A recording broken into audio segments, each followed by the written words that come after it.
There was a car that came on the market for $25,000 new, and today you can find it for less than $3,000. It's no exaggeration. It's the harsh reality of the automotive market. These 15 cars were the most desirable of their time, stars of movies and dreams of millions of people. But today some are worth less than a second-hand cell phone. Number 5 lost more than 90% of its value in just 10 years. And number 1 is so shocking that you'll want to check the value of your own car immediately. Prepare yourself, because what follows is the most brutal emotional roller coaster in automotive history. Number 15. Chrysler PT Cruiser, 2001 to 2010. The retro phenomenon that conquered the world and then ended up as a bad joke. The Chrysler PT Cruiser was, without exaggeration, the absolute sensation of the early 2000s. More than 1 million units were sold. Waiting lists stretched for months, and dealerships shamelessly charged premiums because demand was so overwhelming. Everyone wanted that quirky little car that looked like it had rolled straight out of the 1940s, but came with the promise of modern technology. It wasn't just a car you bought, it was a car you flaunted. The PT Cruiser was a statement piece, a rolling conversation starter. Its nostalgic design was so revolutionary that it inspired an entire wave of retro-style vehicles, from the rebirth of Mini Cooper to the modern reinterpretation of the Volkswagen Beetle. Owning a PT Cruiser was like owning a piece of reinvented history, a wink to the past wrapped in the comfort of the present. It was a car that turned heads on the street, the one that made you feel like you were part of a global trend, a cultural moment that transcended simple transportation. For a while, it worked. The PT Cruiser was everywhere, on magazine covers and commercials, even in music videos. It was marketed as both practical and stylish, a car that could be a family hauler during the week and a fashion accessory on the weekend. Chrysler even released special editions, the Dream Cruiser, the Woody with forward panels, and turbocharged GT versions to keep the hype alive. But time, as always, was cruel. What seemed like an eternal icon crumbled quickly. Its 2.4-liter engine began showing serious reliability issues, with owners reporting overheating, head gasket failures, and costly repairs. The automatic transmission was a disaster, notorious for harsh shifts and recurring breakdowns. Build quality left much to be desired. Cheap plastics that scratched easily, interior finishes that wore out far too soon, an overall sense of agility that clashed with its chunky, robust exterior image. The PT Cruiser's fall from grace was swift. What was once a symbol of style and individuality ended up as the butt of jokes. The car that everyone once wanted became the car nobody wanted to admit they owned. Its once unique design aged poorly, and what had been charming in 2001 looked cartoonish by 2010. Today, you can find examples in excellent condition for under $5,000, a fraction of their original price. Nostalgia has a price, yes, but it also has an expiration date. And the PT Cruiser is living proof that fashion in the automotive world can be as fleeting as it is ruthless. It stands as a cautionary tale, a reminder that hype can sell 1 million cars, but only substance can sustain a legacy. Before we continue, let me tell you, this is a channel car dealerships don't want you to watch, because here we show things exactly as they are. Don't forget to subscribe and leave a like if you want to avoid being taken for a ride in the future. Number 14. Pontiac Aztek, 2001 to 2005. The most hated car in history, which over time became a cult legend thanks to television. The Pontiac Aztek was so poorly received in its day that it practically destroyed Pontiac's reputation. Its appearance was so strange, so awkwardly proportioned, that Time magazine named it one of the 50 worst cars of all time. To many, it looked less like a finished product and more like a prototype that accidentally escaped the design studio. And yet, beneath that bodywork, shaped as if designed by a committee at war with itself, there was engineering that was genuinely ahead of its time. The Aztek offered smart all-wheel drive, fully reconfigurable seating, a built-in cooler in the center console, and even an integrated tent that turned the car into a makeshift camper. These were practical solutions that wouldn't become common in mainstream SUVs until a decade later. General Motors spent millions developing features that were years ahead of the curve, but the public wasn't ready for such visual audacity. The result was a spectacular commercial failure. The Aztec became the universal symbol of bad automotive design, the industry's go-to punchline. Late-night comedians mocked it, car magazines ridiculed it, and buyers stayed away in droves. Sales were so poor that the Aztec is often cited as one of the reasons Pontiac's reputation never recovered. And yet, history had a second chance in store. With the rise of the television series Breaking Bad, the Aztec went from being a laughingstock to a cultural icon. Walter White's beige Aztec became part of the narrative of an antihero who conquered the world. Suddenly, the car's awkwardness became symbolic. It was a perfect vehicle for a man leading a double life, ordinary on the outside, but hiding something extraordinary within. Ironically, after its appearance in the series, prices briefly skyrocketed as fans scrambled to own a piece of pop culture history. But the fever passed, and today Aztecs remain ridiculously cheap for what they offer. For budget-minded adventurers, it's a hidden gem, an ugly duckling concealing a technological swan. The Aztec proves that sometimes design kills innovation, and that public perception can be more powerful than any spec sheet. It's a reminder that a car can fail in its own time yet still find redemption years later. Not through engineering or marketing, but through the strange alchemy of culture and storytelling. Number 13. Chevrolet Malibu, 1997 to 2003. The family sedan that promised to be the American rival to the Toyota Camry and ended up being a lesson in humility for General Motors. This generation of the Chevrolet Malibu arrived with great fanfare as the definitive answer to Japanese dominance in the mid-size sedan segment. On paper, it sounded perfect. A 3.1-liter V6 engine, a spacious interior, generous equipment, and a competitive price that made rivals look expensive. Chevrolet poured a fortune into marketing, promising European quality, Japanese reliability, and American pricing. It was every rational buyer's dream, the best of all worlds in one package. The first years of sales were promising, with numbers that seemed to confirm the Malibu would be a lasting success. But reality hit hard and fast. Transmission problems became legendary. The engine developed premature failures, and build quality was inconsistent. While Toyota and Honda were building reputations of steel, the Malibu earned a reputation for being problematic. A car that spent more time in the shop than on the road. Today, it's one of the cheapest used sedans on the market. Perfect if you just need basic transportation, with no pretensions of luxury or extreme durability, but far from the promise of being the American Camry. This generation of the Malibu remains a reminder that it's not enough to promise.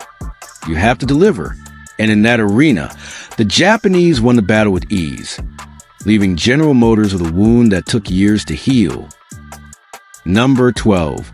Ford Taurus, 1996 to 2007. The fallen giant that once ruled America's highways. The Ford Taurus wasn't just a car, it was a cultural phenomenon, a symbol of the American middle class that for years became the best-selling vehicle in the country.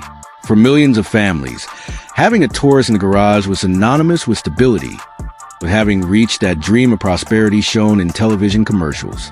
Its oval design was revolutionary at a time when most manufacturers were still producing boxes on wheels. The Taurus broke the mold, betting on aerodynamics and a style that looked futuristic. It was the car that made neighbors peek out their windows when you pulled into the driveway. Ford invested millions in its 3-liter Duratec V6 engine, a true jewel of engineering that delivered 200 silky smooth horsepower. It wasn't noisy or temperamental. It was reliable, balanced, and capable of moving the Taurus with an elegance that made it feel more expensive than it really was.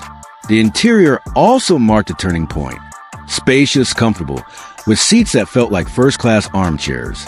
The Taurus set new standards for affordable luxury, proving you didn't need to spend a fortune to travel in comfort. For a decade, owning a Taurus was synonymous with having made it. It was a car of young executives, of upwardly mobile families, of those who wanted to show they were on the right track. But glory doesn't last forever. The same success that catapulted it to stardom became its downfall. The Taurus became too common, too familiar, and what was once a status symbol turned into just another car, one that no longer inspired admiration. Today, those same cars that cost $25,000 new sell for less than $3,000. The king of the highways ended up as a cheap memory, a victim of its own popularity. Number 11. Dodge Intrepid 1993 to 2004. The American muscle car disguised as a family sedan that nobody saw coming. The Dodge Intrepid was, at the time, the Swiss Army knife of sporty cars.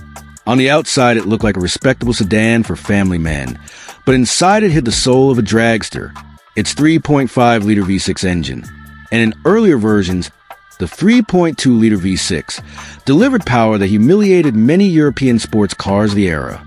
Chrysler designed it as its secret weapon to win over drivers who didn't want to give up the thrill of driving, even if they had family responsibilities.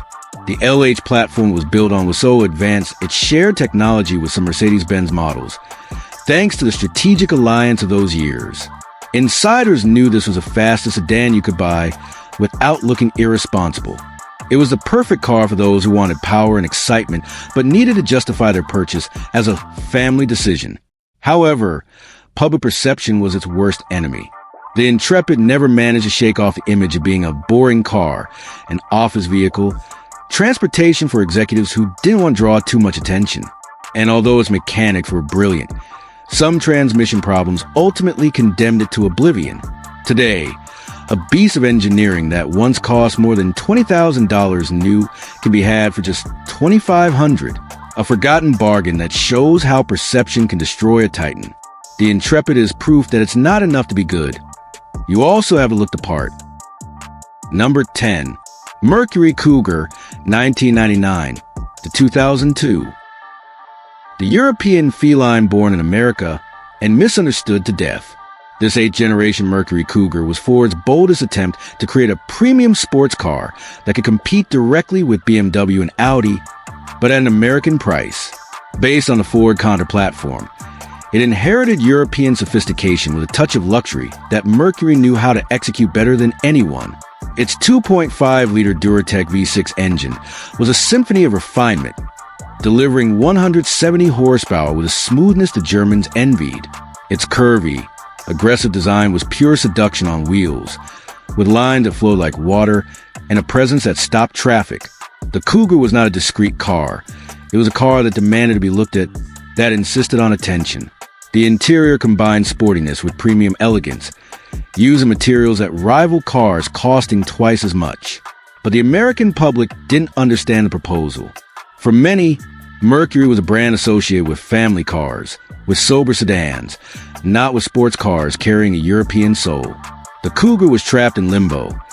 Too sophisticated for Mercury's traditional customers, too American for those seeking a European sports car. The result was a commercial failure.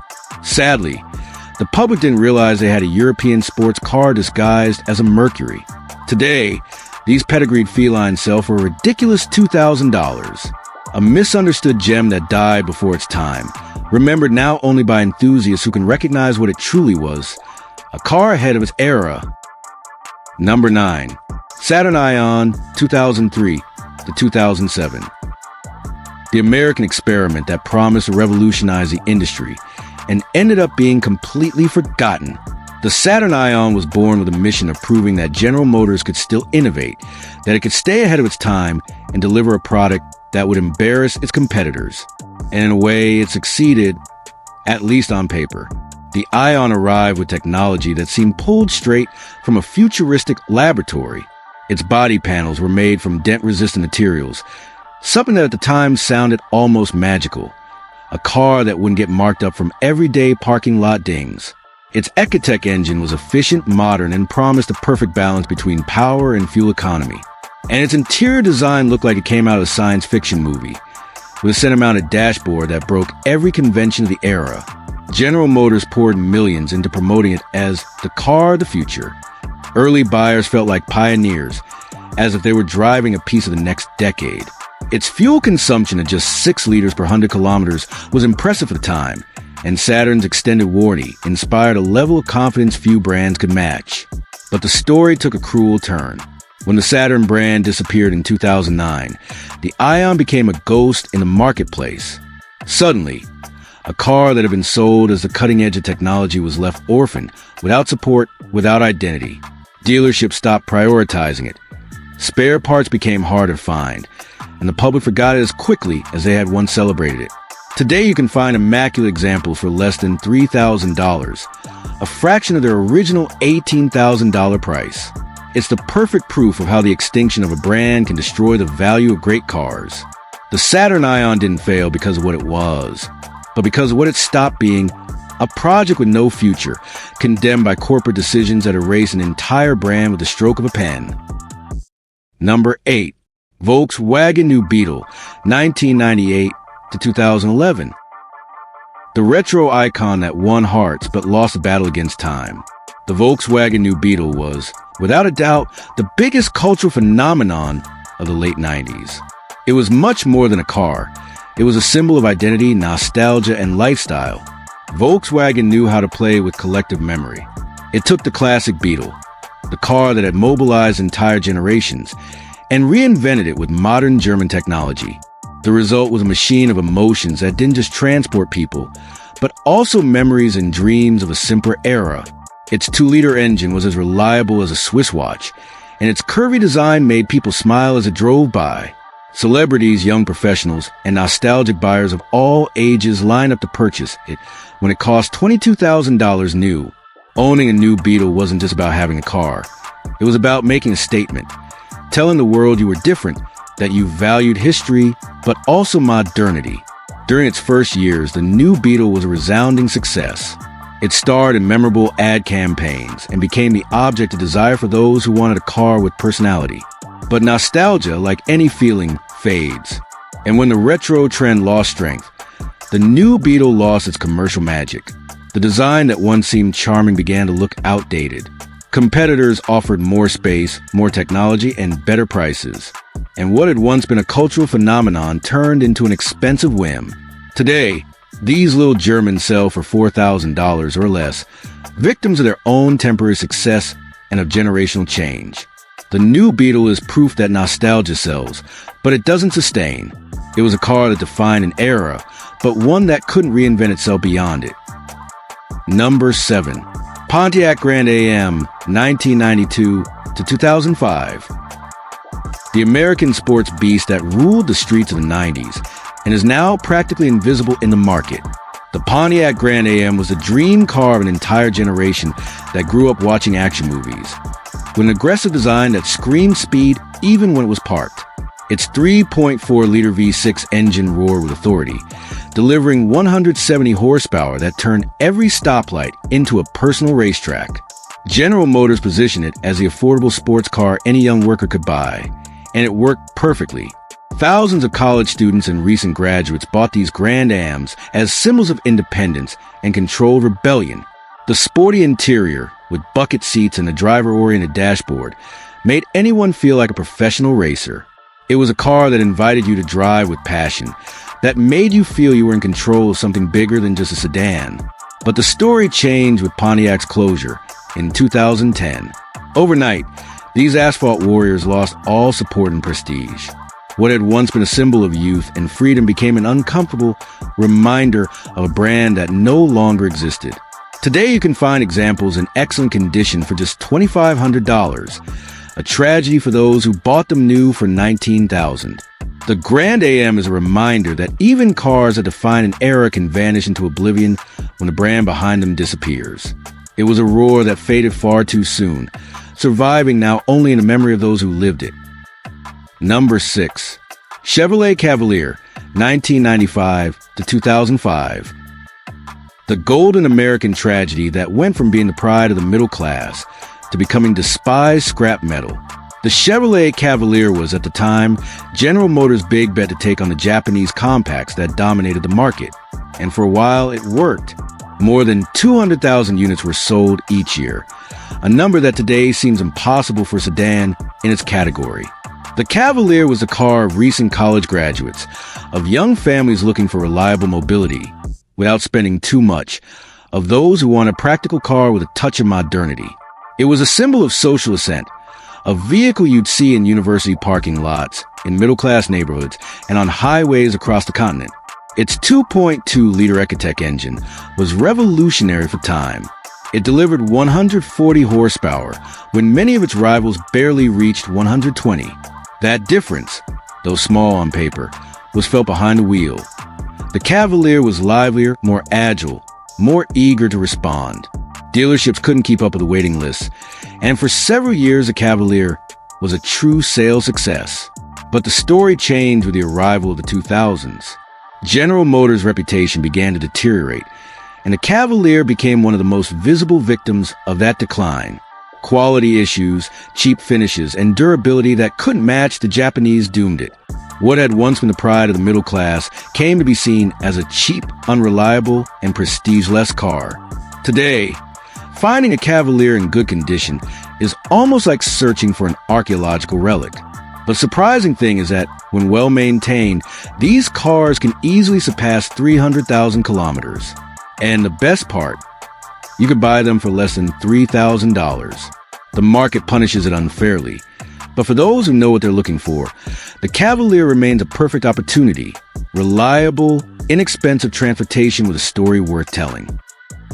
Number 5. Dodge Neon 1994 to 2005. The American rebel that was born to shine but died a victim of its own audacity. The Dodge Neon was the cool car of the 90s, the one young buyers chose when they wanted something different from the boring Corolla and Civic.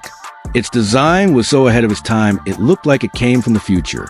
With organic, rounded, fresh lines, the Neon broke away from the boxy aesthetics of the era and influenced an entire generation of designers. Chrysler proudly promoted it as a high-tech car at a bargain price. And they were right. Its 2-liter engine delivered impressive power for its size, making it a fun, agile car with character. During its first years, the Neon was a success. It was a car of college students, young professionals, and anyone who wanted a car with personality without spending too much. But the story took a bitter turn. Quality defects began to appear. Electrical problems, poor finishes, recurrent mechanical failures. The Neon's reputation collapsed, and what had once been a symbol of freshness became an example of what not to do. However, here's the secret few know. Second-generation Neons, especially those built after the year 2000, solve most of those problems. Today you can get a Neon SXD practically for free. And if you know how to pick the right gear, you'll have an economical sporty car that consumes just 7 liters per 100 kilometers. The Neon is a reminder that innovation without quality is a double-edged sword. It was a car that defined an era that dared to be different, but that paid dearly for its manufacturer's mistakes. Even so, for those who know how to look, it remains a hidden gem in the used car market. Number 4. Hyundai Sonata 1999, 2005. The Korean phoenix that rose from mediocrity to excellence, but the world refused to notice. The 4th generation of the Hyundai Sonata marked the exact moment when the brand stopped being seen as a maker of cheap knockoffs and began producing world-class automobiles. Its 2.7-liter V6 engine was more refined than many German engines of the time. Smooth, quiet, and reliable, it offered a driving experience that surprised anyone willing to give it a chance. The interior, meanwhile, had a level of finish that embarrassed Toyota and Honda. Quality materials, elegant design, and a sense of solidity that shattered every prejudice. Hyundai was so confident in its product that it offered the industry's first 10-year warranty. It was a bold statement, a declaration of confidence that few brands dare to make. But prejudices are hard to break. The American market continued to see Hyundai as a cheap brand, incapable of competing with the Japanese giants. The result was devastating for those who bought it new, but brilliant for bargain hunters. Today, a 2005 Sonata in excellent condition costs less than a beat-up 1998 Accord. And the most surprising part, these cars can easily last 400,000 kilometers with basic maintenance. This generation of the Sonata is proof that automotive snobbery can be stronger than reality. It was a car that offered quality, durability, and refinement, but was ignored because of prejudice. And today, those who know how to look beyond the badge can find in it one of the best opportunities in the used car market. Before revealing the top 3, a quick reminder. To stay informed about what dealerships might be hiding and to truly understand what you're buying, subscribe to our channel and hit the like button. We're dedicated to uncovering the secrets they'd rather you never discover. Number 3. Kia Cephia, 1994 to 2001. The Korean promise that shone brightly before fading into oblivion. The Kia Cephia arrived with great fanfare as South Korea's budget Mercedes, a car boasting solid construction and premium features at a bargain price. It was a calling card of a brand eager to prove it could compete with the Japanese and European giants, offering more for less. Early buyers felt like geniuses for getting so much car for so little money. The interior was surprisingly spacious, with a design that conveyed modernity and practicality. It wasn't a luxury car, but it more than delivered on its promises: comfort, functionality, and a touch of sophistication that made it stand out in its segment. The 1.5 and 1.8-liter engines ran smoothly, and Kia's warranty was the most generous on the market at the time. For many families, it was a smart choice, a car that offered quality without breaking the bank. For a few years, the Cephia was seen as the great alternative for those wanting to escape the inflated prices of Japanese cars. It represented the hope that South Korea could become a new automotive benchmark. But time was cruel. Kia's reputation was not yet established, and prejudice weighed heavily. Spare parts became scarce and expensive, and transmission problems ruined its image. What began as a promise ended as a disappointment. Today you can find decent examples for less than $2,000, a fraction of their original price. The Cephia is the perfect definition of a good idea at the wrong time. A car that could have been great, but ended up forgotten. It's a reminder that having a good product isn't enough. You also need backing, reputation, and time to consolidate. Number 2. Oldsmobile Alero, 1999 to 2004. The swan song of a legendary brand that no one saw coming. The Oldsmobile Alero represents one of the greatest tragedies in the American automotive industry: the death of a brand with 107 years of history. Oldsmobile had been synonymous with innovation, tradition, and quality, and the Alero was meant to be the model that revitalized that legacy. General Motors designed it with aggressive lines that competed directly with Honda and Toyota. Its 2.2-liter Ecotec engine was surprisingly efficient and powerful. The suspension was sporty yet comfortable, and the interior had a premium touch that honored Oldsmobile's heritage. It was a car that combined the best of two worlds: American tradition with the modernity demanded by the new millennium. Critics praised it, early buyers were satisfied, and it seemed Oldsmobile had finally found its winning formula. But behind the scenes, General Motors had already made a fatal decision: to kill the brand. The Alero was born condemned, instantly orphaned, without corporate backing. Its value collapsed faster than Enron stock. Today, it's one of the most undervalued cars on the market. German-level quality at junkyard prices. A tragic gem that shows how corporate decisions can destroy even well-designed products. The Alero didn't fail because of what it was, but because of what it represented: the end of an era. Number 1. Mitsubishi Eclipse, 2000 to 2005. The Hollywood star that fell harder than a meteor. The third-generation Mitsubishi Eclipse was the dream car for an entire generation that grew up watching a Fast and Furious saga. With its curvy, aggressive design, it looked like an accessible Japanese supercar that promised thrills at a reasonable price. Its 3-liter V6 engine delivered 210 horsepower, enough to shake any stoplight. And the turbo version was simply explosive. For a few golden years, owning an Eclipse automatically made you the coolest person in the parking lot. It was a car everyone wanted, the one that appeared in music videos, movies, and magazines. The Eclipse wasn't just a car, it was a lifestyle. But reality hit like a hammer. Mitsubishi lost its way. Quality plummeted dramatically, and the brand practically disappeared from the American market. What once cost $25,000 can now be had for barely $3,000.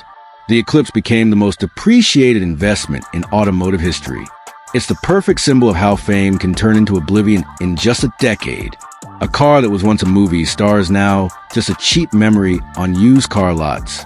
The Eclipse reminds us that glory is fleeting, that even the brightest icons can fade when the industry and the market turn their backs.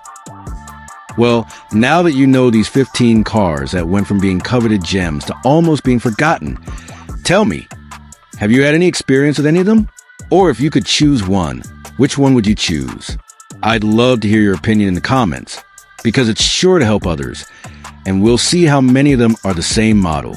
Of course, what we probably all share is the curiosity to watch the video I'm leaving on the screen, because it can save you a lot of money, time, and headaches in the future. But before you go, don't forget to subscribe and leave your like. Otherwise, this may be the last time we meet.